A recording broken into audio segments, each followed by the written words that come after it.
আসসালামাইকুম। মোটরসাইকেলে সমগ্র বাংলাদেশ ভ্রমণ জার্নি টু ভিডিও নং 11। অন্যান্য ভিডিওর মতো এই ভিডিওতেও আপনাদের উদ্দেশ্যে একটা ভ্রমণ বিষয়ক ধাঁধা রাখছি। বলতো বন্ধু কোন গায়ে হাজার হাজার গ্রাম আছে? আমি আরেকবার বলছি, বলতো বন্ধু কোন গায়ে হাজার হাজার গ্রাম আছে? আর এর উত্তর দেওয়ার জন্য আপনারা প্রস্তুত থাকুন। যদি বলতে ব্যর্থ হন, আমি এই ভিডিওর শেষ দিকে অবশ্যই আপনাদেরকে এই ধাঁধার উত্তর জানিয়ে দেব। ততক্ষণে আমার সঙ্গেই থাকুন। আমি আমার আগের ভিডিওতে বলেছিলাম আমরা সেই বগুড়ার মহাস্থানগড়ে রাতে মুষলধারায় বৃষ্টি হলো, পরদিন আমরা বেহুলা লক্ষিন্দরের বাসর ঘর পরিদর্শনে গেলাম। সেখান থেকে বের হয়ে আমরা আবার বগুড়া শহরে চলে আসলাম। বগুড়া থেকে আমরা এবার রাজশাহীর দিকে রওনা দেব। সেই উত্তরবঙ্গের সিল্ক সিটি যেটাকে বলা হয় রাজশাহী মেগা সিটি, সেই শহরে আমরা যাওয়ার জন্য একটা লোকাল পথকে বেছে নিলাম। বিভিন্ন যানবাহনের ড্রাইভারদের কাছ থেকে তথ্য নিয়ে আমরা বগুড়ার কাহালুর দিকে যে গ্রামীণ পাকা রাস্তা, সে রাস্তাটা আমরা বেছে নিয়েছিলাম। কিন্তু সুবিধা তো হয়েছিল না ভাই। কাহালুর সেই রোডটা প্রায় 30-40 কিলোমিটার পথ, ভাঙ্গা রাস্তা, অনেক কষ্ট ফেস করে আমরা সেই বগুড়ার জনপদ দিয়ে সামনে অগ্রসর হয়েছি এবং এক পর্যায়ে আমরা সে মাজার রোড, কাহালুর যে একটা সমৃদ্ধ অংশ মাজার রোড, সেই মাজার রোড হয়ে আমরা সেই নওগাঁ জেলার দিকে দ্রুত ধাবিত হয়েছি। ঝলমলে পরিবেশ। এক পর্যায়ে আমরা কাহালু উপজেলা সদর হয়ে ধূপচাচিয়ায় প্রবেশ করি। ধূপচাচিয়া সেখানে পৌঁছেই কিন্তু একটু পরে আদমদিঘিতে প্রবেশ করব। ধূপচাচিয়া পৌঁছে আমাদের সেই রক্তদহ বিলের কথা মনে পড়ে যায়। হ্যাঁ, রক্তদহ বাংলাদেশের একটা ইতিহাস জড়িত স্থান। ইংরেজ পিরিয়ডে এখানে ইংরেজ আর্মিদের সাথে স্থানীয় বিদ্রোহীদের এক ভয়াবহ যুদ্ধ সংগঠিত হয়েছিল। সেই রক্তদহ বিল সেই নওগাঁ বগুড়া মহাসড়কে ধূপচাচিয়া এলাকায় রক্তদহ বিল। আমরা যেখান দিয়ে গিয়েছি সেখান থেকে একটু এগিয়ে গেলেই হয়তো সেই রক্তদহ বিলে পৌঁছাতে পারতাম। যাই হোক, অন্য কোনো এক সময় আমরা যাব। আমরা একসময় কুসুম্বা, নওগাঁর মান্দা উপজেলার যে কুসুম্বা মসজিদ, সেই কুসুম্বা মসজিদ এরিয়াটুকু আমরা অতিক্রম করেছি। অত্যন্ত দৃষ্টিনন্দন বিশাল আকারের পাথর গেঁথে গেঁথে এই কুসুম্বা মসজিদ তৈরি করা হয়েছে। আপনি ভেবে কুল পাবেন না যে এত বড় বড় পাথর দিয়ে এত একটা স্ট্যান্ডার্ড মসজিদ কিভাবে ওই সময় নির্মাণ করে ফেলেছে। এবং সেই কুসুম্বা মসজিদের সামনে রয়েছে তালগাছওয়ালা পুকুর, যেখানে আপনি বেড়াতে পারেন। আগে ফুল গাছের বাগান ছিল, এখন সেই বাগান নেই। তবে কুসুম্বা মসজিদটি দেখে ছবি তুললে আপনি সেখানে নামাজ পড়ে আশেপাশের পরিবেশ দেখে অনেক শান্তি অনুভব করতে পারবেন। আমরা এক সময় সেই আদমদিঘি অতিক্রম করে রাজশাহীর উপকণ্ঠে পৌঁছে যাই। স্বপ্নের রাজশাহী শহর, রাজশাহী যেন এক স্বপ্নপুরী।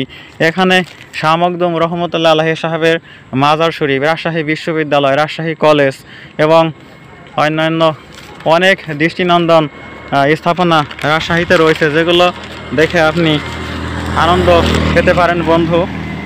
আমরা পুরো রাজশাহী শহর কিন্তু আমের খোঁজে আমরা ব্যতিব্যস্ত হয়ে পড়েছিলাম, কিন্তু কোথাও কিন্তু আম পেয়েছিলাম না। তখন ছিল লেট সিজন, কোথাও আম পেয়েছিলাম না। এক টুকরো আম খেতে পারলে যে কী পরিমাণ ভালো লাগতো তা ভাষায় বলে বোঝানো মুশকিল।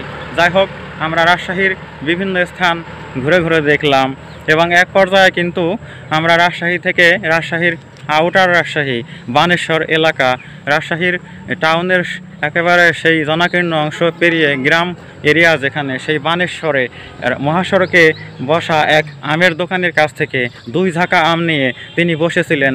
আমরা আশিনি আম কিনেছিলাম। সেই আশিনি আম দিয়েই, অর্থাৎ দুধের স্বাদ ঘোলে মিটাও, আমরা সেই দুধের স্বাদ ঘোলে মিটানোর কাজটাই কিন্তু সেদিন করেছিলাম। কারণ হলো সেখানে কিন্তু আমের সিজন ছিল না।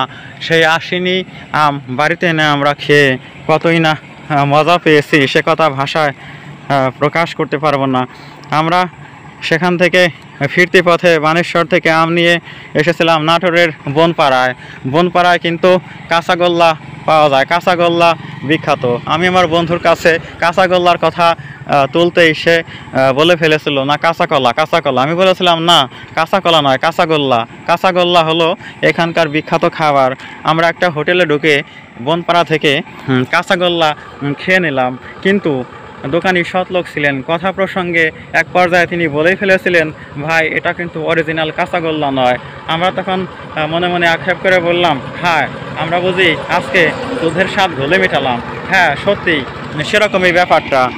যাই হোক, আমরা সেখান থেকে আমরা বনপাড়ায় থাকবো করেও কিন্তু বনপাড়ায় থাকিনি। আমরা বনপাড়া থেকে পাবনার দিকে চলে আসলাম। পথে এক জায়গা নামাজ পড়ে নিলাম, তখন সন্ধ্যা হয়ে গেছে। নামাজ পড়ে যাই গাড়ি স্টার্ট দিতে যাব, অমনি আমি মনে করেছি পেছনে হুমায়ুন আমার সঙ্গে উঠেছে, কিন্তু হুমায়ুন তখন উঠেছিল না। হঠাৎ যেই গাড়ি টান দেই, অর্ধ ওঠা অবস্থা হুমায়ুন জাম করে আমার পেছন থেকে পড়ে যায়। হাসবো না কাঁদবো আমি বুঝতে পারছিলাম না। সেই অন্ধকারে গাড়ি চালিয়ে আমরা সামনে অগ্রসর হচ্ছিলাম। তা ভিউয়ার্স বন্ধুরা, আজকে আমি এই ভিডিওতে যে ভ্রমণ ধাঁধাটি আপনাদের উদ্দেশ্যে রাখবো সেটা আমি বলছি। আবেদ আলী আর মনসের ফল কেনে এক সের, বেদালি আর নসের উহা কেটে কেটে খায়, দুই অক্ষরের ফলটির নাম কি রফিক তা জানতে চায়। আমি আবার বলছি বন্ধুরা, আবেদ আলী আর মনসের ফল কেনে এক সের, বেদালি আর নসের উহা কেটে কেটে খায়, দুই অক্ষরের ফলটির নাম কি রফিক তা জানতে চায়। হ্যাঁ বন্ধুরা, এই ধাঁধাটির উত্তর কিন্তু আমি অবশ্যই আপনাদেরকে ভিডিওর শেষ ভাগে বলে দেব, আর আপনারা উত্তর দেওয়ার জন্য প্রস্তুত থাকুন। আমি ভিডিওর সামনের অংশে অগ্রসর হচ্ছি। আমরা সেই নাটোরের বনপাড়া থেকে পাবনা শহরে আসতে অনেক রাত হয়ে গেল। মহাসড়কে রাতে গাড়ি চালানো, এদিকে গাড়ির হেডলাইটটা তেমন আলো দিচ্ছিল না, তাই আমাদের অনেক কষ্ট করেই রাতে পাবনা শহরে এসে হোটেল খোঁজাখুঁজি করতে হচ্ছিল। এক পর্যায়ে কিন্তু আমরা হোটেল গ্র্যান্ড শিলটন, এই বিখ্যাত হোটেলটি পেয়ে গিয়েছিলাম। আমরা সেখানে রাতে একটু শান্তির পরশ পাওয়ার জন্য শরীরটাকে এড়িয়ে দিয়েছিলাম। আমরা পরবর্তী দিনের যে আমাদের বাড়ি আসার পথে, আমরা ওই দিন ছিলাম বাড়ি আসার পথে হোটেল গ্র্যান্ড শিল্ড, একটা উঁচু ভবন, তার 3 তলা অথবা 4 তলায় আমরা রাত কাটিয়ে ভালোই মজা পেয়েছিলাম। রাতে কিন্তু আমরা সিরাজগঞ্জ না পাবনা শহর, আর রাতে কিন্তু আমরা পাবনা শহরটাকে মোটামুটি হাঁটাহাঁটি করে ঘুরে দেখেছিলাম। আমরা ইলিশ মাছ দিয়ে হোটেলে, ইলিশ মাছের ডিম দিয়ে হোটেলে ভাত খেয়েছিলাম। আজও আমার সেই ইলিশ মাছের ডিম দিয়ে ভাত খাওয়ার কথা মনে পড়ে।